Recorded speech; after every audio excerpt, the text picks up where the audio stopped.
আমার মনে হয় এই ধরনের একটি গোষ্ঠী ছিল, যার নামও বিভিন্ন জায়গায় এসেছে যতটুকু আমি দেখেছি। তিনি অবশ্য বাংলাদেশের নাম করা ধনাঢ্য ব্যক্তি হয়েছেন।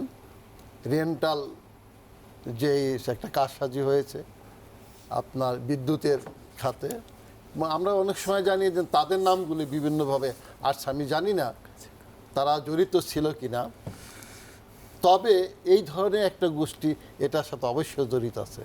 তা না হলে সরকার কেন এই রহস্যটা উদ্ঘাটন করবে না? হ্যাঁ, আর এমন একটা গোষ্ঠী আছে যেটা আমার মনে হয় তৎকালীন সরকারে একদম পাওয়ারের যিনি কেন্দ্র ছিলেন তিনি প্রকৃতপক্ষে উদ্ঘাটন করতে চাননি। তার কারণ হচ্ছে ওই সময় সরকার বলতে আমরা এক ব্যক্তির হাতে ক্ষমতাটা দেখেছি, যেটি বিশ্লেষণ করলে আমরা দেখি অনেকেই বলছেন যে উনি যেটা বলে সেটাই হয়।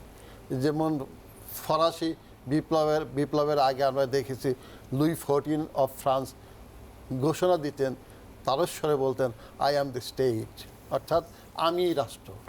রাষ্ট্র এবং সরকার যেন ভিন্ন দুটো জিনিস, এটি আমাদের লক্ষ্য করতে হবে। আমাদের 5 তারিখে কিন্তু ওই বাস্তিল দুর্গ ভাঙার মতোই অবস্থা। Very good. যেভাবে আমাদের সরকারের প্রধান তিনি একই ধরনের কথা বলতেন কিন্তু, এবং আমার কথাই আইন, আইন, আমি ক্ষমতা চাই, ক্ষমতা চাই, এবং তার হাতে সব ছিল। সবাই বলতেন, পারিষদবৃন্দ বলতেন একমাত্র প্রাইম মিনিস্টার যেটা করবে তার দিকে তাকিয়ে আছি, তার দিকে তাকিয়ে থাকতো, সে সমস্ত সেক্টরে সিদ্ধান্ত দিতেন। তা আমি এই জন্য এই বিষয়টি আপনারা দুজনে ভালো জানবেন আমার চেয়ে সাগরণী হত্যার ব্যাপারে, কিন্তু আমার বক্তব্য হচ্ছে যে আমার মনে হয় সরকারের সদিচ্ছা ওরকম ছিল।